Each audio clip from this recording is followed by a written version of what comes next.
was slowly dipping off the sea. കടലിലേക്ക് എന്ത് മുങ്ങിക്കൊണ്ടിരിക്കുകയാണ്? സൂര്യൻ കടലിലേക്ക് മുങ്ങിക്കൊണ്ടിരിക്കുകയാണ്. ഫസ്റ്റ് മിസ്റ്റേക്ക് ഇവിടെ ഓഫ് ആണ്. അവിടെ എന്താണ് വേണ്ടത്? എന്റെ ആൻസർ എന്താണ് വേണ്ടത്? കമന്റ് ചെയ്തോ. അതിനു മുൻപ് നിങ്ങൾക്ക് ഒരു കാര്യം പറഞ്ഞുതരാം. ഓഫ് നമ്മൾ എവിടെയാ യൂസ് ചെയ്യാ? ഇത് വാച്ച്. എന്റെ പേര് JD അല്ലെങ്കിൽ ജംഷാദ്, നിങ്ങൾക്ക് JD എന്ന് വിളിക്കാം. വാച്ച് ഓഫ് ജേഡിന്റെ വാച്ച്. ഇവിടെ എന്ന അർത്ഥത്തിനാണ് ഓഫ് വന്നത്. ഇവിടെ ഇപ്പൊ കടലിലേക്ക് എന്നാണ്. കടലിലേക്ക് എന്ന് പറയുന്ന സമയത്ത് ലേക്ക്, ഓക്കെ, ലേക്ക് അതും ഉള്ളിലേക്ക് എന്നാണ്. കടലിന്റെ ഉള്ളിലേക്കാണ്, കടലിന്റെ ഉള്ളിലേക്കാണ് അല്ലെ? അങ്ങനെ കടലിന്റെ ഉള്ളിലേക്ക് എന്ന് പറയുന്ന സമയത്ത് അവിടെ യൂസ് ചെയ്യുന്ന സംഭവങ്ങൾ ഏതായിരിക്കും? ഏതൊരു പ്രിപ്പോസിഷൻ ആയിരിക്കും നിങ്ങൾക്ക് അവിടെ യൂസ് ചെയ്യേണ്ടത്? 2 ആൻസർ കമന്റ് ബോക്സിൽ വന്നു കഴിഞ്ഞാൽ അത് സെറ്റാണ്. കടലിൽ എന്നല്ലടാ, കടലിൽ. ഓക്കെ, കടലിലേക്ക് എന്നാണ് ഞാൻ പറഞ്ഞത്, അതിന്റെ ഉള്ളിലേക്ക്. അത് ആക്ച്വലി നിങ്ങൾക്ക് എന്ന്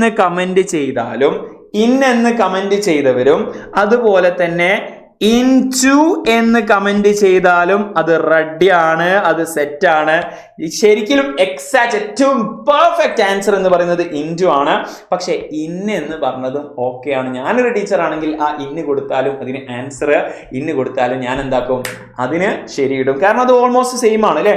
കടലിന്റെ ഉള്ളിലേക്ക്, കാരണം നമ്മൾ 7ാം ക്ലാസ്സിലാണ്. അപ്പോൾ ആ ഒരു ആൻസർ ചെയ്താലും ഇൻടു ആൻസർ ചെയ്താലും നിങ്ങൾക്ക് 1 മാർക്ക് കിട്ടി എന്ന് ഞാൻ മനസ്സിലാക്കുന്നു. ഈ എഴുതാൻ പറയുന്നത്, കമന്റ് ബോക്സിൽ ഇടാൻ പറയുന്നത് നിങ്ങൾ എന്താക്കുക? പേപ്പറിൽ എഴുതി വെക്കട്ടോ. പേപ്പറിൽ എഴുതി വെക്കുക. എന്നിട്ട് ലാസ്റ്റ് നമുക്ക് കാൽക്കുലേറ്റ് ചെയ്യാം. അല്ലെങ്കിൽ എത്ര മാർക്ക് കിട്ടി എന്ന് ഓർമ്മ വേണേ. നിങ്ങൾ എത്രത്തോളം ആൾക്കാർ ശരിയായി ഇൻടു അല്ലെങ്കിൽ എഴുതിയാൽ മതി. റെഡിയാണ്, സെറ്റാണ്. അടുത്തത് പെയിന്റിങ് ദ സ്കൈ. എങ്ങനെയത്? കടലിലേക്ക് പോയിട്ട് ആകാശത്തിന് പെയിന്റ് നൽകിക്കൊണ്ട് അല്ലെ? വൈകുന്നേരം ആവുന്ന സമയത്ത് ബീച്ചിൽ പോയി കഴിഞ്ഞാൽ ഈ ഒരു സൂര്യൻ അസ്തമിച്ച് കഴിയുന്ന സമയത്ത് നമുക്ക് ആകാശത്ത് ഫുള്ള് ചുവപ്പ് കളർ കാണാം. The waves dance gently on the shore. തീരത്ത് എന്താക്കി? ഈ ഒരു തിരമാലകൾ എന്താക്കി? ഡാൻസ് കളിച്ചു എന്നാ പറയുന്നത്. And the salty breeze. നല്ല ഉപ്പ് നിറഞ്ഞിട്ടുള്ള ഇളം കാറ്റ്. ബ്രീസ് എന്ന് പറഞ്ഞു കഴിഞ്ഞാൽ ഇളം കാറ്റ് എന്നാണ്. ഇളം കാറ്റിന് എന്തോ മിസ്റ്റേക്ക് ഉണ്ട്. സാൾട്ടി ബ്രീസ് എന്ന് കൊടുത്തിട്ടുണ്ട്, പക്ഷെ ഇളം കാറ്റിന് എന്താ മിസ്റ്റേക്ക്? നിങ്ങൾ അതിന്റെ കറക്റ്റ് മിസ്റ്റേക്ക് ഏത് തരത്തിലുള്ള മിസ്റ്റേക്ക് ആണെന്ന് ജസ്റ്റ് കമന്റ് ചെയ്താൽ മതി, അല്ലെങ്കിൽ നിങ്ങൾ എഴുതി വെച്ചാൽ മതി, അല്ലെങ്കിൽ കറക്റ്റ് ആൻസർ നിങ്ങൾ പേപ്പറിൽ എഴുതിയാലും മതി. നിങ്ങൾ പറഞ്ഞോ യെസ്, എന്താണ് അവിടെ മിസ്റ്റേക്ക്? യെസ്, റെഡിയാണ്. കുറെ ആൾക്കാർ ഓൾറെഡി കമന്റ് ബോക്സിൽ വന്നു കഴിഞ്ഞു. ഇളം കാറ്റ്, ഇളം തെന്നൽ എന്നൊക്കെ പറഞ്ഞു കഴിഞ്ഞാൽ അത് ബ്രീസ് അല്ല സാറേ, അത് ബ്രീസ് ആണെന്ന് പറയുന്നുണ്ട്. That's a right answer. നിങ്ങൾക്ക് അതിന്റെ ആൻസർ നിങ്ങളുടെ മൈൻഡിൽ തോന്നിയിട്ടുണ്ടെങ്കിൽ, നിങ്ങൾ അത് പേപ്പറിൽ എഴുതി വെച്ചിട്ടുണ്ടെങ്കിൽ, നിങ്ങൾ അത്